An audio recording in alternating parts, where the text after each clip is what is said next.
సార్వత్రిక ఎన్నికల వేళ రాష్ట్ర వ్యాప్తంగా ఎండలు టారెత్తిస్తుండటంతో పోటీలో ఉన్న అభ్యర్థులు ప్రచారానికి చెమటలు కక్కాల్సి వస్తోంది. గత వారం రోజులుగా సగటు ఉష్ణోగ్రతలు 41 నుంచి 42 డిగ్రీలుగా నమోదు అవుతున్నాయి. ఉదయం 11 గంటలకే రోడ్లన్నీ నిర్మానుష్యంగా మారుతున్నాయి. ఎండవేడికి తాళలేక సాయంత్రం 5 గంటలు దాటితే తప్ప ప్రజలు బయట అడుగు పెట్టడం లేదు. కార్యకర్తలు కూడా ఎండలకు భయపడి ప్రచారానికి ఆసక్తి చూపించడం లేదు. దీంతో అభ్యర్థులు కూడా వాతావరణ పరిస్థితులు, ప్రజల మనోభావాలకు అనుగుణంగా ఉదయం 11 గంటల లోపు ప్రచారాన్ని ముగిస్తున్నారు.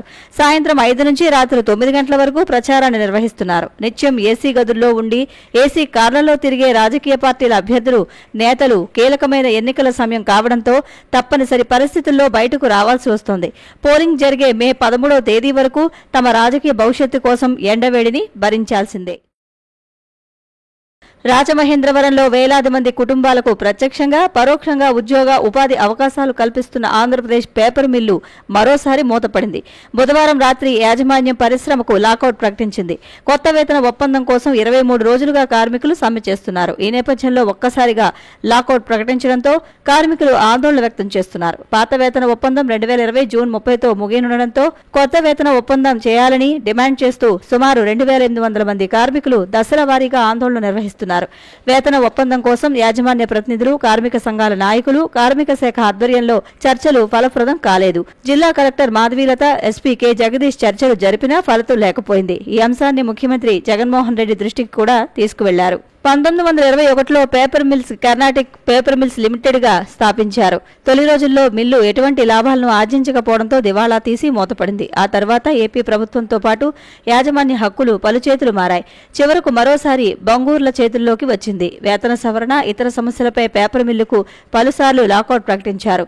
ఎన్నికల వేళ లాకౌట్ ఎత్తివేసి కార్మికుల కుటుంబాలకు న్యాయం చేసేందుకు రాజకీయ పార్టీలు, కార్మిక సంఘాలు ఆందోళనకు దిగే అవకాశాలు ఉన్నాయి. ఈ విషయంలో ఏ పార్టీ న్యాయం చేస్తే ఆ పార్టీ వైపే కార్మికులు, వారి కుటుంబాలు మొగ్గు చూపే అవకాశాలు ఉన్నాయి.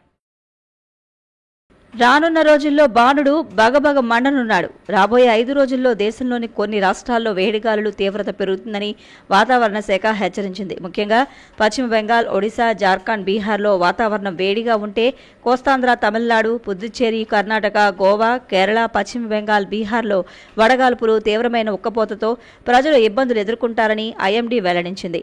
కేవలం పగలే కాకుండా రాత్రి ఉష్ణోగ్రతలు కూడా సాధారణం కంటే కనీసం 2 డిగ్రీలు అధికంగా ఉండడంతో నిద్ర కష్టమవుతుందని అంచనా వేస్తున్నారు. దేశంలో వచ్చే వారం రోజులు వడగాల్పులు తీవ్రంగా ఉంటాయని ఐఎండీ తెలిపింది. సాధారణంగా ఏప్రిల్, జూన్ మధ్య కాలంలో 10 నుంచి 20 రోజులు వడగాల్పులు ఉంటాయి. కానీ ఈసారి అంతకంటే ఎక్కువగా 15 రోజులు వడగాల్పులు కొనసాగవచ్చని అంచనా వేస్తున్నారు. ఆంధ్రప్రదేశ్లో లోక్సభ, అసెంబ్లీ స్థానాలకు నామినేషన్ల ప్రక్రియ గురువారం మధ్యాహ్నం 3 గంటలతో ముగియనుంది. బుధవారం ఒక్కరోజే ఎంపీ స్థానాలకు 203 మంది, అసెంబ్లీ స్థానాలకు 1123 మంది నామినేషన్లు దాఖలు చేశారు. ఈ నెల 18న నామినేషన్ దాఖలు ప్రక్రియ ప్రారంభం కాగా బుధవారం నాటికి ఎంపీ స్థానాలకు 555 మంది అభ్యర్థులు, అసెంబ్లీ స్థానాలకు 3084 మంది అభ్యర్థులు నామినేషన్ దాఖలు చేశారు. చివరి రోజున భారీగా నామినేషన్లు దాఖలయ్యే అవకాశాలు కనిపిస్తున్నాయి. ముఖ్యమంత్రి, వైసీపీ అధినేత జగన్ పులివెందుల అసెంబ్లీ స్థానానికి చివరి రోజున నామినేషన్ దాఖలు చేశారు.